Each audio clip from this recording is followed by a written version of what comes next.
This is the top 5 insects that use vibration to talk to each other. Number 5.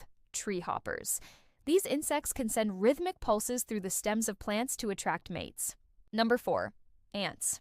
When ants rub their bodies together, they create a stridulation sound. They use this to warn each other of danger while in the tunnels. Number 3. Spittlebug. These insects tap and vibrate their foam nest to signal their territory. Number 2. Termites. When termites bang their heads against the walls of their tunnels, they alert the rest of the colony. Number 1. Leafhopper. These insects send complex vibrational messages to each other through the leaves. This helps them to coordinate their movement and avoid being eaten by predators. There are so many amazing insects out there. If you like this kind of content, please like and subscribe to the channel for more future updates. Thanks for watching. If you enjoyed this glimpse into the forgotten corners of history and science, don't forget to like, subscribe, and click the bell icon so you never miss a footnote in time.